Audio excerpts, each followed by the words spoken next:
and this is The Engine. And I'm your host, Gus Summers. Good to be back with you today. That's right, we are broadcasting live from the Sunset Strip, from our in-show studios in the entertainment capital of the world, Hollywood. And we have a great in-studio guest, Mr. Sandro Manetti. Sandro, thank you for taking the time.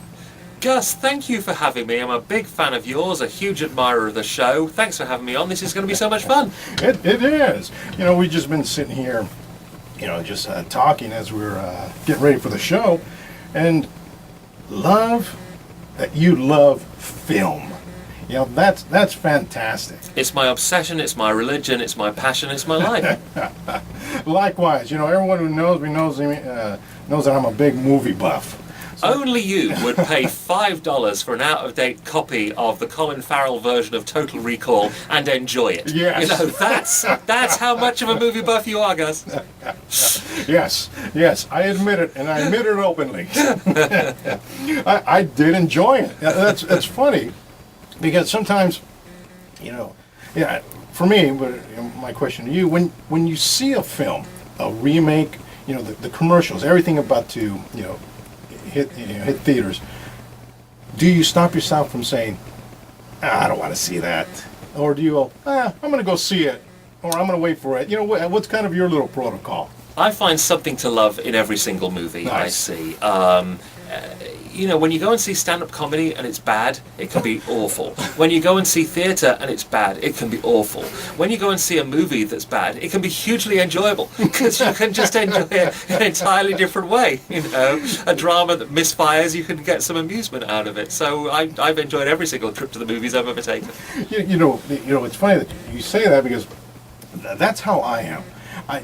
I can find something somewhere in the film, whether it's the performance. There was a movie that was horribly reviewed, Wild Bill. With you remember that with Jeff Bridges? Yeah. The movie was so, but his performance, I thought it was extraordinary. I think this is fantastic. That kept me through the whole film. It really does. I mean, there's certain actors like Jeff Bridges who can even be great in garbage, quite frankly. I wrote my first book about Mickey Rourke, and I just loved his acting.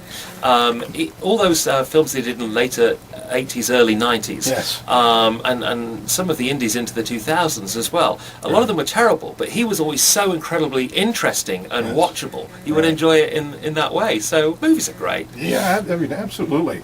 I mean, right when you said that, one of the ones that came to mind was The Year of the Dragon. I mean, I think that's really what put him into that superstar area. Because you had the diner. Oh, the diner was great. You had, what'd you have in that? You had Kevin Bacon, Tim Daly, Mickey Rourke, and Daniel Stern. You had all these, these young, actors that are still. Exactly, it was a Barry Levinson picture. Yes. And then so he's always had an eye for a great talent and great script. You mentioned Year of the Dragon, that was an Oliver Stone script as well. So, you combine good actors with good material, you never go wrong. If you combine good actors with bad material, they can still make it work. I remember interviewing Dennis Hopper once, and he said to me, my whole career has been about spinning garbage into gold. And then he had the ability to do it. Yeah, he did. What's that? Remind me of that old adage. There aren't small roles, just small actors. Yes. And I think you look at Dennis Hopper. You look at his career. You see him in Giant. You see them in these little roles as he's built up, and you get to Easy Rider and everything he did afterwards. He was always eye-catching. There was just something always about him. If he played, the docile role, or as he got older, he played more of the sinister roles. There was always something about him. And that's why he was able to connect with every generation. I mean, you look at one of his later films, True Romance, working with the Quentin Tarantino script. That's the kind of material, he'd been waiting decades to get his teeth into. I love the scene between him and Christopher Walken when he has him in the trailer. Yes. I mean, that dialogue and their presence together, yes. I think it was just brilliant. When you meet the devil, here's what you should say to him. Yes. That's a good. There's another one, Christopher Walken. I mean, just brilliant. Well, I've always been a great fan of Walken. Nice.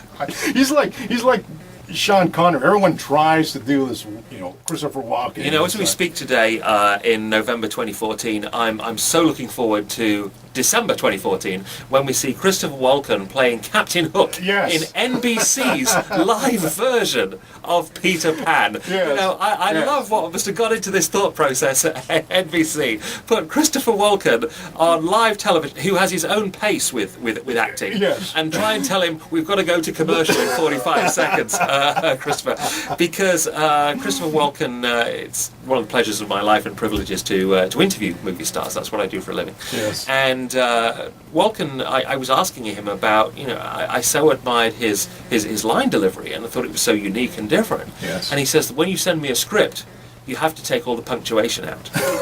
All the other actors can have the punctuation, Yes. but he resents being told where to pause. Yes. It's like, I'm the actor. I'll make the decision where to pause, and that's what makes him unique and different, Yes. and one of the greats who's able to sustain a career over many years, Right. because he's always watchable regardless of the material. Absolutely. I mean, I think you nailed what it is to be an actor, performer. This is my piece. This is how I interpret this material.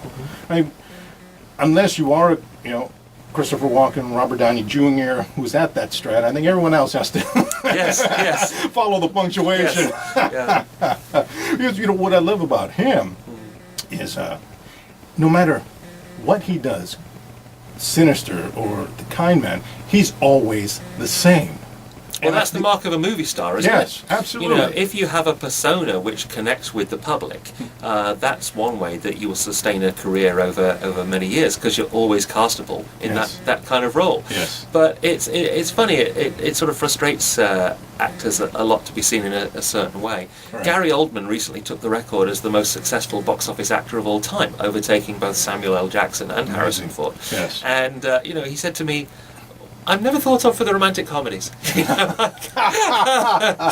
So that's, even when you're at the top of the mountain, there's a regret like that. I'm like, well, I think maybe, Gary, it's because you were so convincingly sinister Yes. in all those bad guy roles that people are going to think. But that's a certain persona established over a number of years. Right. And I think it's beautiful. Here he is, the top of his game, looking again, at a different horizon. Because I know how difficult that is, to change like that.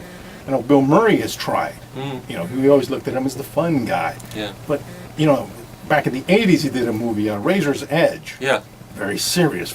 Didn't do well. People didn't take him. It took him another 20 years to finally get into Lost in Translation, all the roles that he's doing now. But it's basically him, just in normal roles, believable roles. So again, back to that.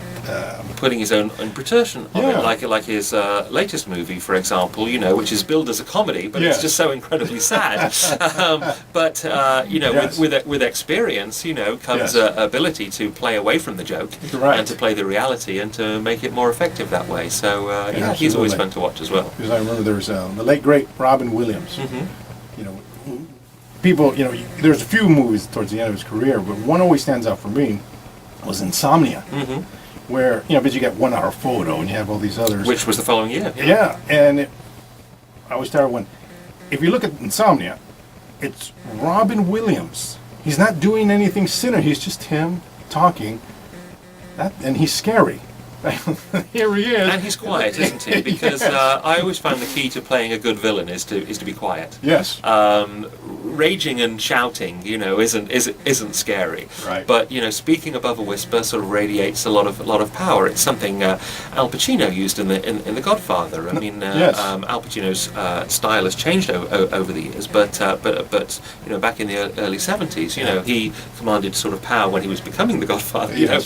By speaking slowly. Yes. Robin is a great example. Yeah. As a board member of BAFTA LA, we were proud recently to present the Hollywood tribute to Robin Robin Williams. wonderful. And what we did was we screened Dead Poet Society, a That's film wonderful. that really inspired me as a youngster. Yes. And we invited school kids from across Los Angeles to come and see the movie. Yes. And then we had a discussion on stage about both Robin and the issues inspired by the film. And I think for all Robin Williams' talent, what a great legacy that particular film is. You know, the inspirational nature of Seize the Day. Yes. And you know, it had a great effect on me, and it was great all these years distance to just watch the school kids seeing it for the first time and picking up on those Yes. messages. And that's the power of film, really. Yes, you know, and I'm glad you picked that film. I mean, it's so powerful.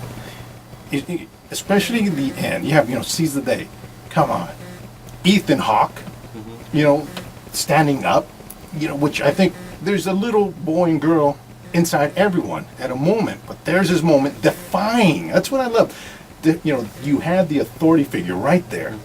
And in his presence at that moment, the one you would think that would not defy stands up and goes beyond. And says, "Oh, Captain, my Oh, Captain," and there's not a dry eye in the house, you know. Yes. It was like our Yes. old yeller. Oh. Every time I think of Walt Whitman, I think of you, Gus. No, I mean, you look dude. remarkably similar, you know, and you Thank both you. got very poetic souls. Oh, Yes. thank you very much. Well, it's better than some of the things I get. Sometimes I get Karl Marx, so it's like, oh, that brings in different conversations. But, you know, I love it. You know, but you were talking about the films that inspired you. What caused you to decide to follow this line of work in entertainment? Was it, you know, watching film, watching talk show hosts? Because I remember when I was a kid, one of my favorites was Merv Griffin. Just he had this style to him, and another guy named Michael Douglas. They were just, you know, this was back in the '70s, but you know, there was just something about these, you know, gentlemen and their style and doing interviews and such. You do interviews, you know, you're in Hollywood. You know, what caused you to, you know, follow this line of work? I think the influences of childhood definitely dictate what we become in adulthood. Yes. And in my case, I was an only child. We moved around a lot. I went to about 14 different schools. And because of my parents' work, we were in a different city all the time. So I was never in one place long enough to make a lot of friends. So therefore, I became an isolated child who watched a lot of television. And my favourites were always the American shows. And my friends were actually my imaginary friends. I imagined I was friends with Knight Rider and the A-Team and the team from Nice. Airwolf and Manimal, who turned into an animal. I love that one. So this was like a huge influence on me growing up. And then after watching these shows, I then began to watch talk shows like Johnny Carson and all the others. And I just had a love of show business because I found it so escapist and comforting, really, in my sort of rootless childhood. And then and I knew I wanted to be in it in some way, and I dabbled with acting but wasn't really good enough, and you know, and then I was you know, writing became a skill, but I was so fascinated with actors, it was sort of interviewing which became the thing, and that was my way into it. And Yes. so I've been in this sort of privileged position, which still continues today, where I get to meet all the great stars in the world, and quite often after their major movie screenings I interview them on stage, you know, for Yes. BAFTA, for movie studios, for other things. And yeah, it's because I'm still that little boy who's a wide-eyed fan. And now if I go and see a movie and I don't get to interview the star afterwards, it's a strange experience for me. So, Yeah, that's great. Was there a particular star that, you know, you had your heart set on, that you really wanted to, you remember when you were, you know, 12 and boy, this movie really has made an impact on you? Was there a particular star that you really wanted to interview or meet? yeah, there was. It was Sylvester Stallone. You know, even though I'm 6'2.5" now, I was always the shortest kid in class and quite puny. So when I would see Rocky and Rambo, I took some inspiration from this figure and wanted to be him. You know, it's all part of the escapist thing. Yes. And you know, I was growing up in the northwest of England, a million miles away from Hollywood, even though it's only 5,000 miles away. It felt like another Sure. planet to me. But you know, eventually, of course, I got to meet Sylvester Stallone, and earlier this year, I had one of the greatest privileges of my life, bringing Sylvester Stallone back to northwest England, where I interviewed him in Manchester, close to my hometown, in front of thousands of fans at Manchester Arena. and this wonderful producer, promoter, Rocco Buonvino, hired me to do the event, and I said, well, still, it doesn't get better than that. Yes. You know, it was kind of a sort of homecoming for me, because there I was in Northern England, having grown up with his movies, and then I was getting to bring him back to my part of the world, interview him on stage in front of and it was just great to look out at those thousands of fans chanting, Rocky! Rocky! Rocky! It was just the most amazing, spiritual, religious, ridiculous moment, and he was lovely, Yes. which made it all worthwhile. That's amazing, because you were mentioning that Rocky 3 was one of your favorite films. It is, yes. That's amazing. Yeah, I think Rocky 3 is fantastic. It just hits all the beats of perfect Yes. filmmaking. Yes. It has the great three-act structure. Yes. You know, it has the tragedy, it has the villain, it has the triumph, and best of all, it has the montage. That's what I miss from movies these days. I always love the training montage. Yes, You know? yes. And the music in those movies was so stirring. Yeah. Even now, whenever I put on my greatest hits of Rocky movies soundtrack, I just want to go out and punch 25 bad guys. I feel completely hyped up. You know? I love Bring it. on Clubber Lang. Yeah, that's right. That's right. Yeah, because that was really his step into the superstar, the action. You know, where it got bigger than because Rocky 1 and 2 were, you know, these dramas. You know, with boxing action. Rocky 3 was that step up to where we start getting the Sylvester Stallone of the action star. Yeah. And you know, that's one of my movies that I love to talk about, because we have something similar in regards to, you know, Sylvester Stallone. I saw Rocky. I must have been, you know, I was a little kid. A bunch of us went to the movies. Everyone wanted to go see a movie. I forgot what it was. I said, I don't want to see that. Can I see that? And the chaperone said, sure, you know, it's fine. So I went to go see it, and I remember sitting there, my big tub of popcorn, you know, sitting basically the one of the front row, and just looking up, you know, watching him and Apollo Creed go at it. Get up, do something. You know, that memory is vivid in my mind, and that's a movie, a particular movie, that one, that I like to go back to. There at moments, because I always, one of the things I like to tell people is, you know, cinema can be like a great song, a great book, that you can draw, you know, inspiration from a character or the storyline. You know, what I love the scene when Stu Nahum says, you know, what's keeping him up? You know, what's you know, we don't know what's fantastic in all adversity. One thing that in his mind, I gotta go those 15 rounds. No one's ever done it before. Though he lost, he won. It's an inspirational story, as Stallone's life is, and also I love the impact his greatest films have on audiences. For example, on my 18th birthday, I flew all the way from England to New York, just so I could, for the day, just so I could see Rambo 3 with an American audience. Because Nice. what frustrated me about seeing these Rocky and Rambo films as a kid was everybody would stay in their seats and be very, very polite, and I wanted more of a rock concert atmosphere. And so that day in New York, 20 minutes left in the movie, Rambo is blowing away commie after commie, and then something happened I've never seen before or since in a movie theatre.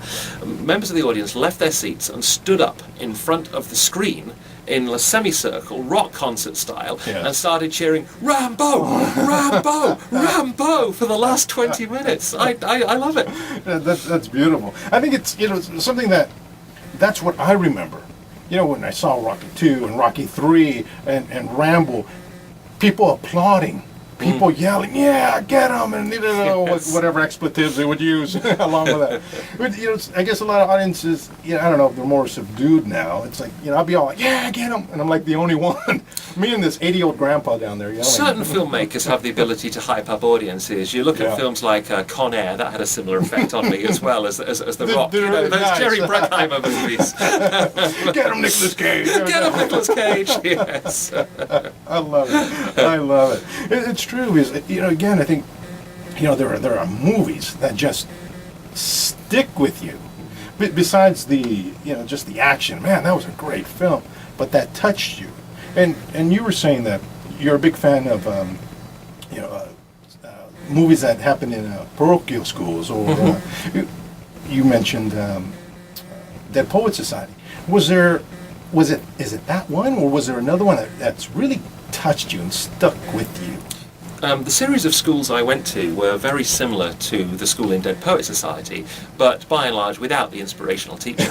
So when I see films like that, Yeah. it kind of touches a nerve in me. Oh, it's a Yeah. wish fulfillment, you know, Yeah, you're right. something that was maybe sort of missing in my life. And I think film is the prism through which we view our own lives in a way. And whatever genre you happen to particularly enjoy, it's whatever you can relate to the most. You're right. Is there a comfort movie that you go back to at all? LA Story by Steve Martin. It's very much the movie that changed my life. When I saw that, Los Angeles, which I'd never visited, seemed such a magical place full of romance, wonder and possibility. Right. And I arrived and it was. I mean, to me, that movie's not a comedy, it's a documentary. Other people would look at that and think, well, how wacky and extreme and what a ridiculous view of Los Angeles that is. But to me, it was 100% true, and it's never disappointed me, and I love to watch it, and I think Steve Martin is the ultimate documentarian. He captured my city perfectly. Because there's one scene that's never left my mind. It's when Sarah Jessica Parker's sitting on a counter, and she's just, very bubbly. And she's, bubbly and kicking her legs, and I think, when I saw it, I go, that is so Los Angeles. That, Yes. At the time, and people like that who are energetic about life. Here's Steve Martin, she's pulling him, come on. Very underrated performance by Sarah Jessica Yeah. Parker. I mean that was a character that embodied a whole city. So I always thought she should have been Oscar nominated for that. Absolutely, everyone's perception of Los Angeles. Yes. Her name was Sandy, not Sandy. Small S, big A, big and big D, little E, big E, and a star at the end. I love it. I love it when they first were going out and her boyfriend was looking out the window. Yes. And he said, who's that? Oh, it's my old boyfriend. I don't think he likes me going out. I love these, these little performances and watching. It's observational comedy. Is what it is, yeah. Absolutely. 'Cause I remember when I first saw her, it was a movie with Helen Hunt called Girls Just Want to Have Fun. It was a school film. Helen Hunt was the crazy. You do have a wide range of taste, don't you, Gus? Yes. Literally, I watch everything. Yeah, clearly. But I'm done, yes, and I admit it proudly, everyone. but I love it. I love that how you not just love film for its cinematic reasons, but that it touches you, that it has a place in your heart, and I can see that as we talked, and we've talked previously. Your love for the craft and your love for the performers. When you're interviewing, because you interviewed, I think recently, correct me if I'm wrong, you interviewed Robert Downey Jr. Yeah. And here's Robert Downey Jr. I remember him from Less from Zero, the pickup artist, all these movies from the 80s. Yeah. And here he is, still. And he was first choice for Pretty in Pink, by the way. Couldn't do it. It all went to John Cryer. That's how long he's been around. Yeah, exactly. And here he's had his up and downs. You're telling me. And he is at the peak. And here you are, talking with him. Someone who loves film, who's seen his, craft evolve. How's that, touch you? Wow, here is someone who's gone through the gamut and is still at the top of the game. How do you approach them in an interview? What's that do for you personally?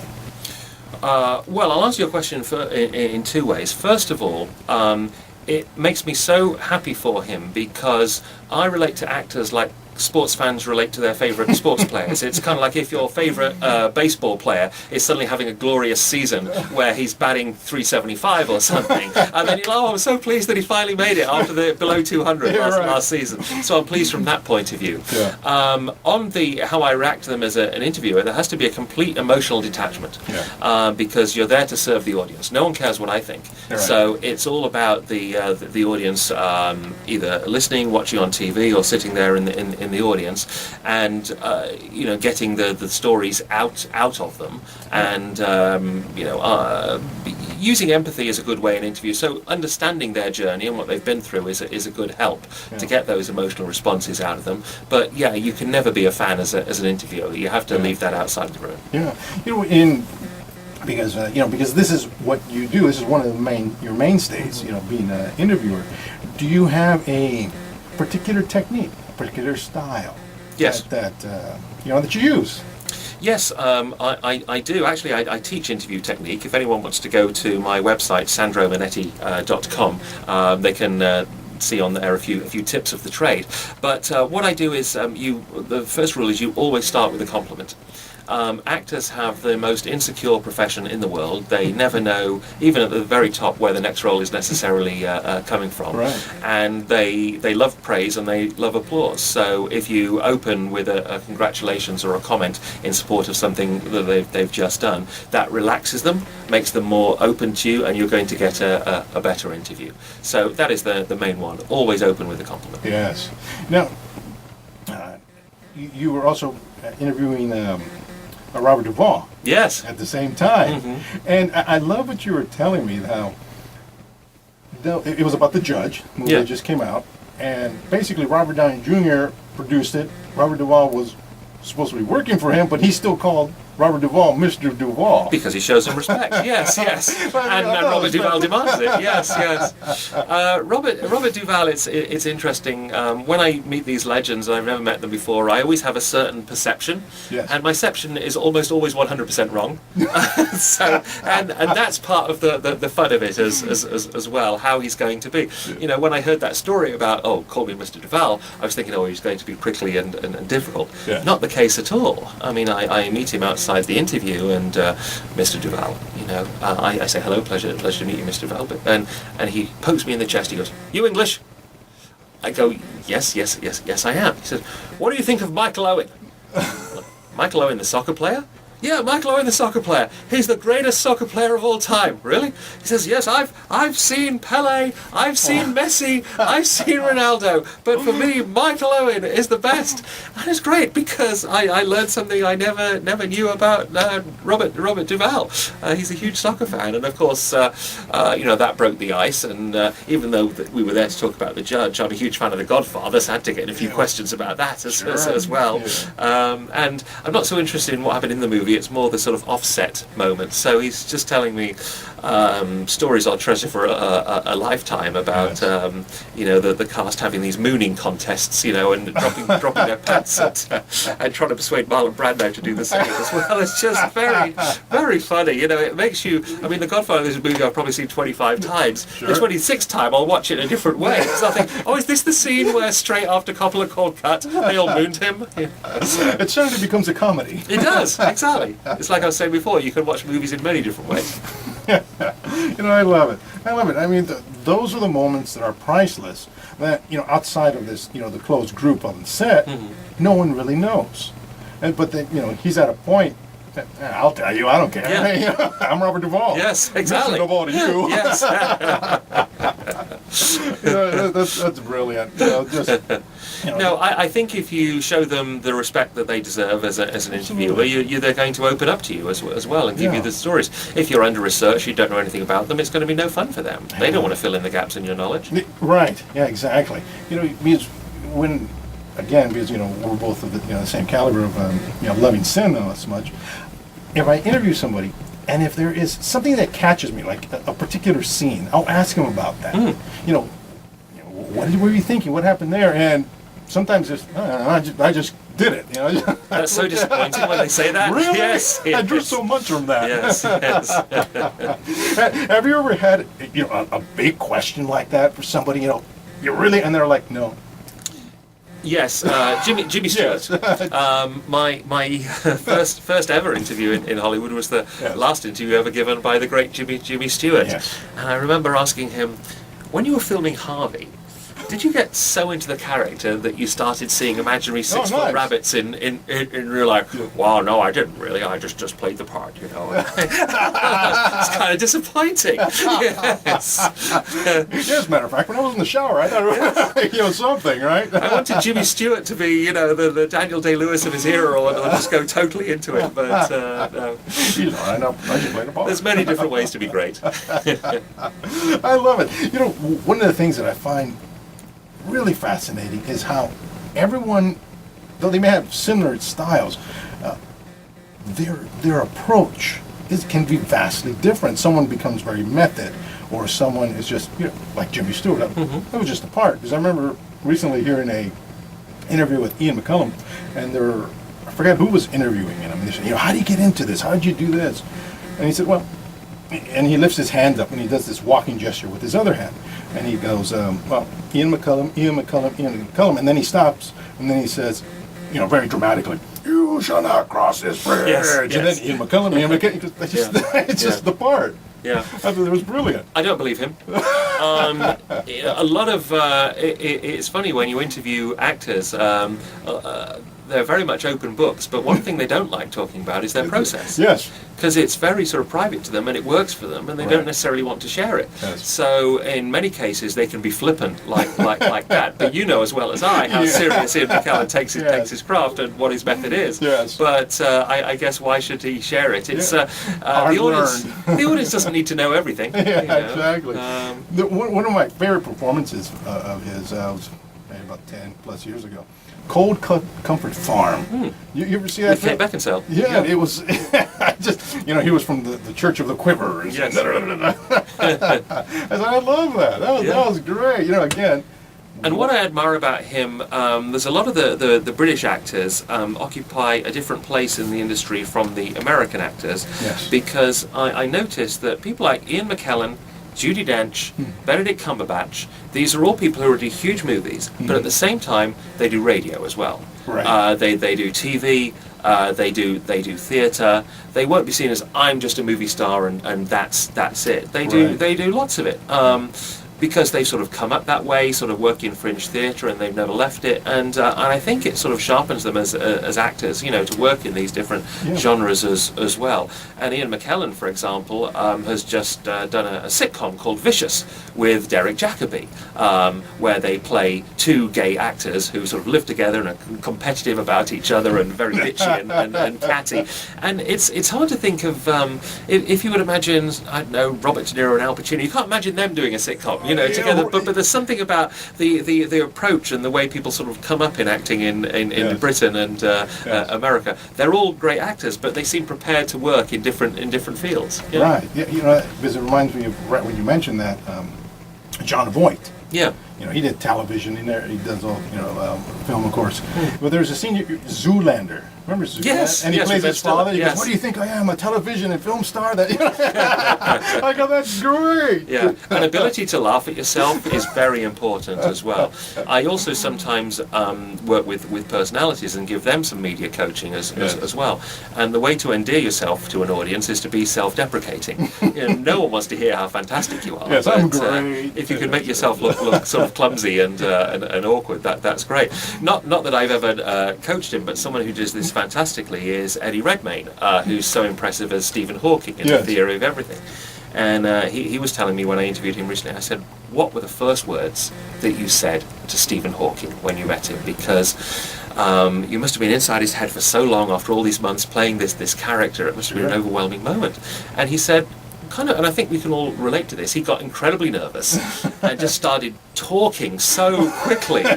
And so Stephen Hawking wheels in and he says to him, Professor Hawking, we have something in common. You were born on January 8th, I'm born on January 6th, but of course you share your birthday with Galileo, and Galileo, was an astronomer, and he said this about the planets, and he discovered this, this, and this, and something else he learned was well, and he always believed that people who were born on his star were and Stephen Hawking is just staring at him the whole time, waiting for his lips to stop moving, and when Eddie Redmayne's finally finished talking, Stephen Hawking presses a button on his screen, and then it comes out, it says, I am an astronomer, not an astrologer. Why are you telling me my fortune? and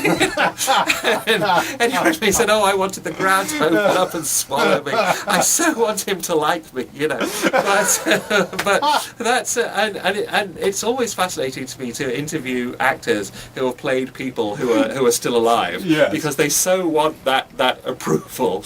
But of course, it must be so weird to have yourself portrayed on screen by somebody else. Yeah, you bet. To look at it from both points of view. I'm sorry, you're talking too fast. Yes. What again? Who is this bozo? Yeah. But thanks for the opportunity to share these stories. I do a one-man show called Sandro and the Stars, which is one of the most enjoyable things I do, because basically I just stand on stage for an hour and a half and I tell all these stories about movie stars I've interviewed, usually making myself the butt of the joke. And if any of your listeners or viewers want to come along, I think the next show is in Los Angeles, December 6th, sandro.eventbrite.com for all those details. So come along and see me. Oh, wow, fantastic. And what, talking about that, what inspired you to do that? Just, get these stories out, because they're brilliant stories. I think everyone, enjoys them. I always wanted to be a stand-up comic. But I tried a couple of times at the Comedy Store telling jokes, and I couldn't do it. I just can't write jokes, and I can't deliver them.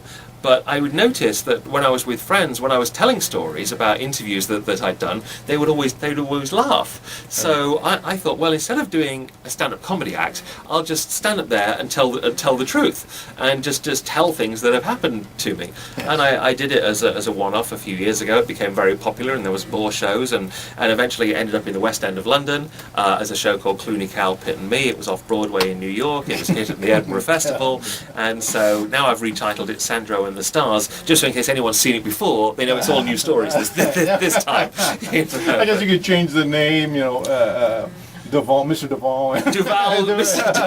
Yes, Depp Downey and Mr. Duval, or something like that. Don't say Robert.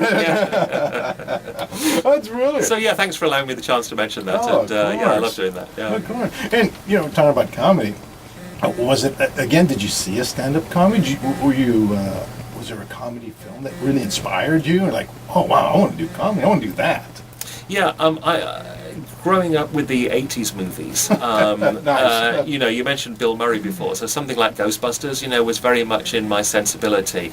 My favourite of that era was Trading Places with Eddie Murphy. That's a film that never gets old for me. Looking good, Lewis. Feeling good, Billy Ray. Great final scene. More recently, a film like Office Space as well.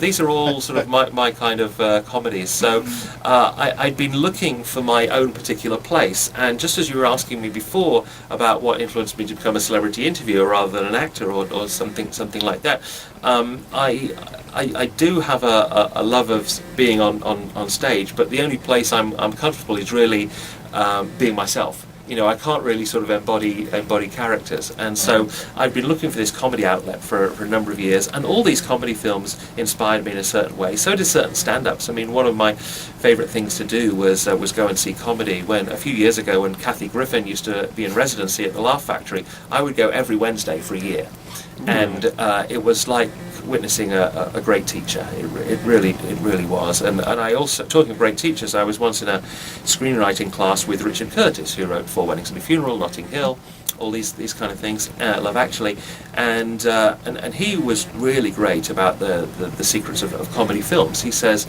that a great comedy film has 3 memorable scenes. It doesn't matter what the script is. If you look back at the great comedies, they all had 3 scenes, not 4. It's impossible to get 4, but there was 3 scenes. And if you look about something like Something About Mary, for example, there are 3 scenes you can instantly remember. Most comedies you can only remember 1 or 2. Right. And he says his approach to screenwriting, he said, well, comes to me, I write the same movie every time. No one's noticed. It's the same script. But I just start with what are my 3 funny scenes, and I just write the script around those. So hearing all these teachers, whether they're teaching me directly or I'm observing them on a stage, all rubs off on me in a way and gives me a certain amount of stagecraft, which I can learn from to shape my own show, and also maybe shape my interview techniques when I do them live, so they're entertaining for the audience. Oh, that's brilliant. Love that. I love how well-rounded you are. I'm a sponge. I just soak up all this information. When you have a passion for show business and can make it your life in one way, shape, or form, it's you're the luckiest person alive. Whatever your passion is, if you can follow that, it's great. Yeah. At this point, you were going to sit down and write a little something. Comedy, romantic comedy, action. Because you're so well versed in so much dramas. What would be something that you would like to you pin? definitely comedies. I mean, I've tried various things. I told you I tried stand-up. Yes. I tried writing a novel. I can't do it. I have written books. I've written books on Mickey Rourke, as I mentioned, and Colin Firth. Colin Firth, The Man Who Would Be King, and now available on Amazon and iTunes. And I've also learned marketing, as you see. Yes, perfect. But in terms of the things I've written, in recent years I've been writing short films, and I've won awards at a wonderful event called the Toscas. Anyone should go on YouTube and watch the previous films from the Toscas. What they are parodies of the movies nominated each year for Oscars. So a couple of years ago, Les Miserables was nominated. So I wrote and directed the parody version, Miserable Lesbians. And it basically takes the basic story, but instead of the wretched poor of Paris, fighting for their rights, it's the oppressed lesbians of Paris fighting for equal rights. And so that's the concept, and it's a musical. Last year, British Hustle. British Hustle was my parody of American Hustle. So it was basically the same thing, but with worse teeth. That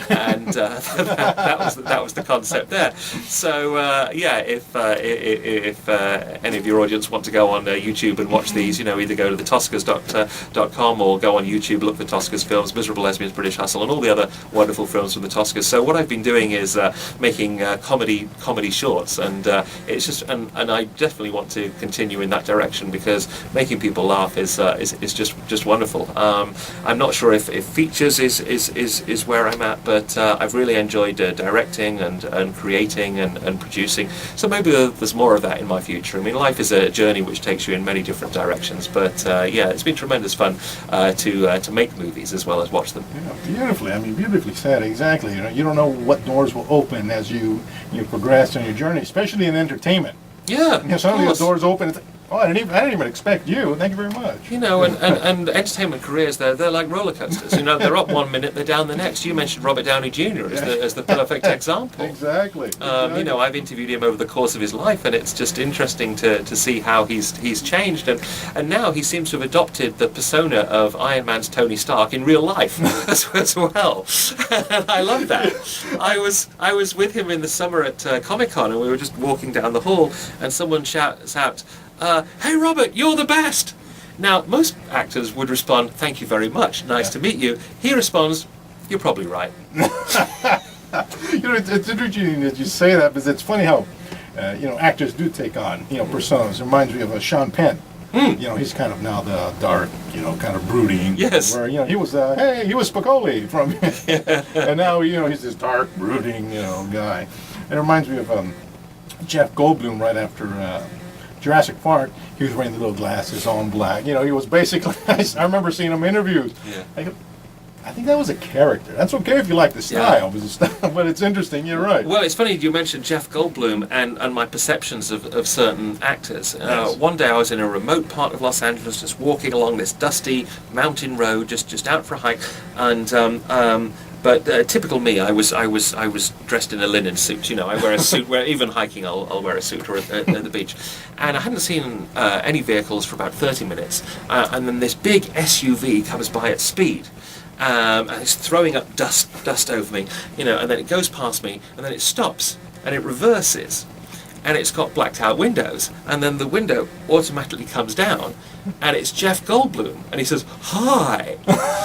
I thought, well, this is a bit weird. He was like giving me the look that he gave the T-Rex in Jurassic Park when he first sees it.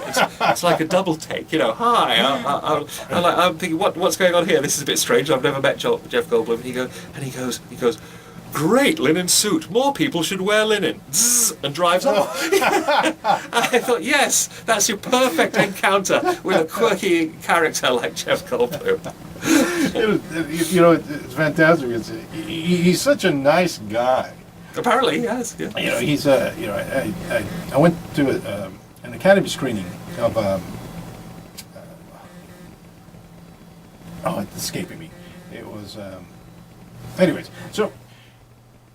And we have a mutual friend, and we were just talking about him the day before, and we happened to be in the same little hallway, and that was the first time we met. He basically, hello, and blah blah blah. We have the same mutual friends. He goes, "Oh, how are they? I haven't talked to them in such a long time. You know what you got to do? I'm going to be playing over here because he's a musician. Yeah. I'm going to be playing this little club. You have to come.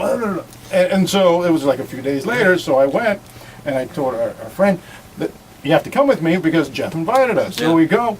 He's, oh, look at you! I haven't seen you guys are hugging us and just the most pleasant guy. Yeah. And well, that's funny. Yeah. that sounds just like him. Yeah, and Jeff Goldblum and I have a mutual friend. And it's funny, and this all leads to work. I mean, this same friend invited me to do another gig. November 21st, I'm hosting something called the Alternative Funding Forum, which is all about sort of financing. Yes. So if you've got a project, whether it's a movie or a business, the idea is that you come along and you can learn everything from crowdfunding to how to get bank loans, how to find investors, it's a step in the dark for me and a different world. But I love sort of new experiences and learning about this. Metropoleglobal.com is the website if anyone wants to come along to that and see me host, but in an entirely different environment. So trying to make a bunch of financiers and entrepreneurs laugh. So that should be quite fun. We deal with money. We don't laugh. Exactly. Yes. What do you mean you've never heard of Robert Downey Jr.? It's a tough crowd for me. So but that all comes from mutual acquaintances, and this is the thing, I with my work as a director of BAFTA, the British Academy of Film and Television Arts in Los Angeles, I'm chair of the Newcomers Programme, and what that does is it champions and supports the best and brightest emerging new talents from Britain, writers, actors, directors, producers, and we give them a helping hand up the Hollywood ladder. And what I tell them a lot is how networking is key. It's not what you know, it's who knows you. Increasingly in Hollywood, and I tell them, the value of small talk, the elevator pitch, having to pitch themselves in a few minutes, because how you get a good agent, how you get a good manager, it's all through referrals. You're right. It's like, oh well, someone, like we're saying, a mutual friend and everything, and it's that kind of thing. And so, sometimes it's not enough just to be a great actor, because it's not just show, it's also business. So you have to know the business side of show business. So I'm enjoying these steps, like I was just mentioning, into the business world. But in terms of actors as well, and writers, directors, performers, they all need to educate themselves on that kind of thing, in order to get work, in order to share their talents, and networking is key. Yeah, absolutely. It's funny because, again, people don't realize there are circles within circles, and everyone knows each other. Yeah. Once you get, when you're first getting here, no one knows anybody. Yeah. But as you move closer and you do this networking, you realize, oh yeah, I just know so and so, and I just met, oh yeah, they're good friends of mine, here, and you realize how small, and literally what you perceive is, can someone just really pick up the phone? Yeah. Yeah, they really can. Just pick up the phone. And you have to like people as well. That's so important to me. You have to be a people person. You have to be a people person. Sean Penn, I know he has these brooding image, but he's always been perfectly pleasant whenever I've met him. Right. So he's a people person as well. And I was telling you that one of the things I sort of most enjoy, probably the favourite thing I do, which allows me to meet people from all over the world every week, every Saturday. I do something called the Celebrity Insider Movie Location Tour, and what this is I'm your guide on an air-conditioned bus for 12 people, and I take you to the locations where famous movies were shot. The Pretty Woman apartment building, the Nakatomi Plaza tower from Die Hard, the Nightmare on Elm Street house, and I'm able to share the stories behind the making of the movies with everyone, and it's great to have people from all over the world who are drawn to Hollywood by their love of movies. They don't necessarily want to act, but they want to drink it in and feel it. So if I can just mention terrificescapes.com, and that's where you'll find me in the details of that, and come along if you want to join me, because that is great, because as you've found over the last hour, I just love sharing my stories of show business. So I'm able to create any kind of entrepreneurial project which allows me to do so, because I'm just a storyteller, whether it's writing an article, doing radio interviews, doing one-man shows, hosting conferences, doing the bus. You can't shut me up, Any other subject, I don't care. But on show business, I'll tell you a story. It can't get you to stop. talk to him about sports, he'll be quiet. Well, not necessarily. Yes. Especially football, right?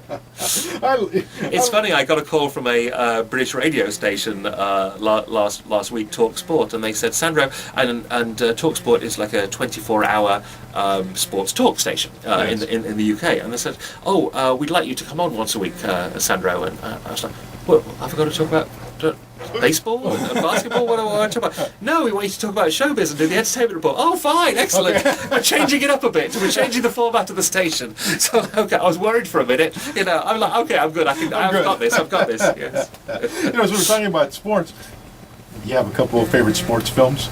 Yes, I do. There's one, I don't know if you've even heard of it, called Victory, which starts... Come on, Michael yeah? Caine, You know that? Sylvester Stallone. Michael Caine, Sylvester Stallone, Pele, and...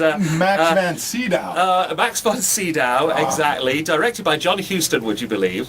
And the idea is it's a sort of loosely based on a true story about an Allies versus Germans soccer match which took place during World War II, and during half-time the Allied prisoners of war tried to escape. Yeah.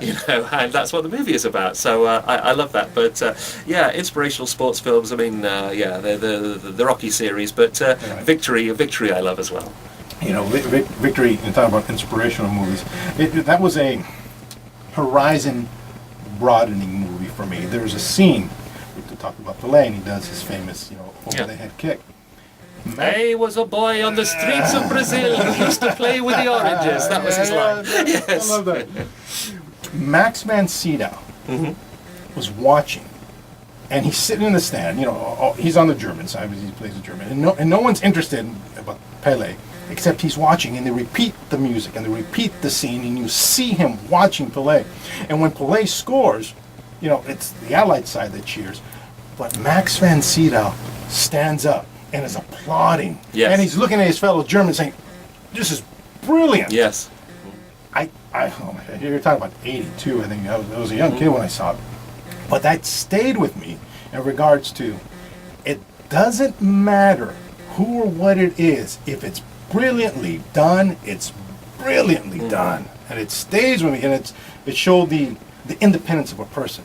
The one that willing to stand against the tide, everything we've talked about. Yeah, I never really thought about it before. That's brilliantly put, and that's probably why that movie and that image has stayed with me so long.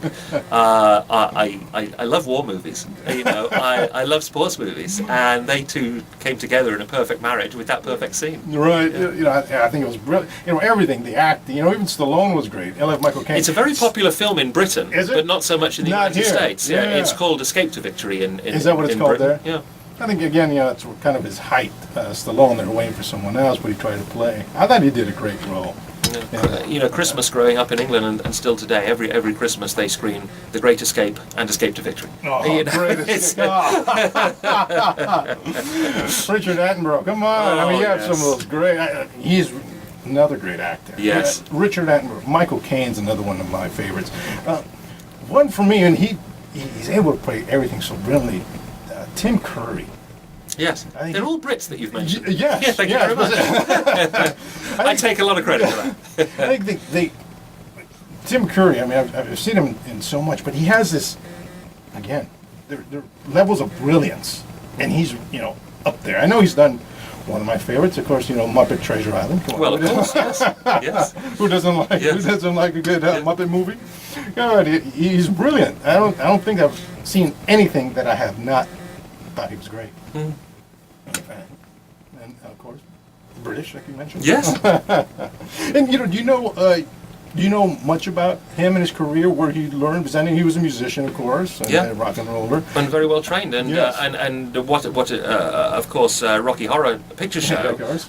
was his defining role, and that's still his iconic image. And I Yes. think he fought to get away from that for a number of years. Yes. But he's quietly sort of worked away at doing good projects, and that's how you get respect. A career is a marathon, not a sprint. Yeah. And he has proved over time, like a lot of those other actors you mentioned, that they're always good. Yeah. The material hasn't always been the best, but his performance has, and I think he's a person that a lot of aspiring performers can take a lot of inspiration from. you know, he's one of those actors that you can study just by his films. Yeah. There's a movie I saw, The Three Musketeers, back in the 90s. Remember that? That Kiefer Sutherland? Charlie Sheen? Yeah, exactly. Michael Wincott. You know, all for one and one for all. It's just brilliant. You know, just that. Great way to deliver that line. Wasn't it? And but again, Tim Curry, just the way he played the character, Yeah. brilliantly. Just refined and sinister just with his eyes. I'd also praise Charlie Sheen and Kiefer Sutherland. Oh, Those absolutely. two, by the way, are two of the nicest people in show business. Yes. They both have reputations in different ways for being somewhat sort of wild men, but every time I've encountered them, absolute sweethearts. It's funny because I had seen Charlie a couple of years ago at an event for high school charity event, and I walked up to him and he goes, "I remember you." I said, "Oh, gee, great memory." And of course, I'm gray with a beard. Yeah. Because I remember you. But again, nicest guy. Yeah. Really. Sandra, we're reaching the end. I wish we had 2 hours, but do want to give you an opportunity again to, you mentioned any social media, your upcoming events, everything you got, please. Oh, that's very kind. Thank you very much. Well, first of all, thank you, Gus, for this opportunity today. You can go to sandromanetti.com, which pretty much lists all my projects. So if you want to learn about how to interview or how to be interviewed, if you want to learn about the tour that I do every Saturday with Terrific Escapes, details of that are also on there, as are my upcoming stage shows, sandro.eventbrite.com for tickets. But just go to sandromanetti.com, and there's only 5 pages, but it's hardly enough to contain all the fun that I have and all the things that I do. And this has been one of the most fun things I've done. So thank you so much, Gus, and congratulations on a great show. And I'm just thrilled to have been part of it today. Oh, wow. Thank you very much. It means a lot coming from a peer, someone who does, basically the same thing I do. Yeah. And it's wonderful. And, Pierre says they had such a wonderful time. And I'll give you the... Well, you're a great interviewer, and there's very few of them about. Oh, look at that. Yeah. I'll give you the quid and... Which is good, because we don't want the competition, do we? That's right. Frankly? That's right. Yes. 2 was good enough. That's everybody. Enough. Yeah, that's it. That's your luck. Sandra, again, thank you for taking the time. I appreciate it. Hey, well, this is Gus Summers, and you've been listening to The In Show. We have in-studio guest, Mr. Sandro Manetti. Of course, you can visit him at sandromanetti.com to find out all the wonderful things that he does and is doing. And, of course, you can look for him in social media. Of course, visit us at theinshow.com, where you'll be able to hear this interview and catch up on all we're doing and have done. Of course, you can look for us on Facebook, Twitter, YouTube, LinkedIn, Pinterest, Flickr, all those great social media sites. And of course, ladies and gentlemen, Gus has left the building.